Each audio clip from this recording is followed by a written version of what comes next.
यो संसारमा अंडा पहिला आयो होला कि कुखुरा यस्तै खालको एउटा रिडल घर किन्नेहरुको बीचमा पनि छ। त्यो भनेको चाहिँ के भने पहिला बैंकबाट लोन लिएर घर खोज्न जाने हो कि पहिला घर खोजेर घरको कन्ट्र्याक्ट साइन गरेर आइसकेपछि चाहिँ बैंकमा लोन लिन जाने हो, कुन गर्ने हो पहिला? यो कन्फ्युजन, यो रिडल चाहिँ मैले फर्स्ट होम बायरको बीचमा एकदमै कमन भएको पाउँछु। यसमा चाहिँ के छ भने अस्ट्रेलियन सिस्टममा घर किन्न यति कन्फ्युजन चाहिँ छैन, अंडा कुखुराको जस्तो कन्फ्युजन चाहिँ छैन है।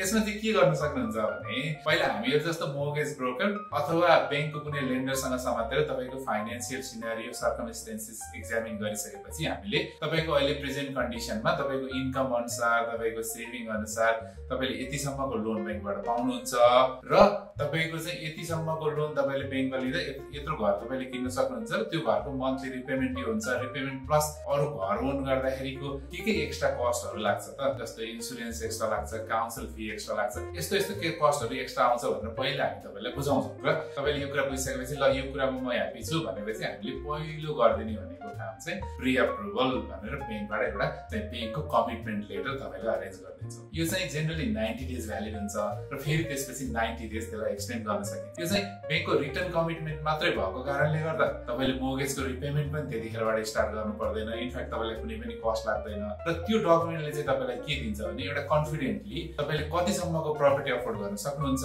भन्ने कुरामा तपाईलाई कन्फिडेन्स हुन्छ र त्यो कन्फिडेन्स अनुसार तपाईले लिन चाहेको प्रपर्टी कन्फिडेन्टली नेगोसिएट गरेर लिन सक्नुहुन्छ। त्यसले गर्दा घर किन्ने कुरा अंडाकी कुखुरा जति अप्ठ्यारो छैन। हाम्रो सेवा देशैभरि अभाइलेबल छ। तपाई घर किन्ने सोच हुनुहुन्छ अथवा अरु कुनै पनि घर सम्बन्धी लोन सम्बन्धी क्वेशन छ भने मेरो नम्बर बायोमा छ, निताका साथ मलाई कन्ट्याक्ट गर्न सक्नुहुन्छ। हजुरहरु सबैको दिन शुभ रहोस्। धन्यवाद।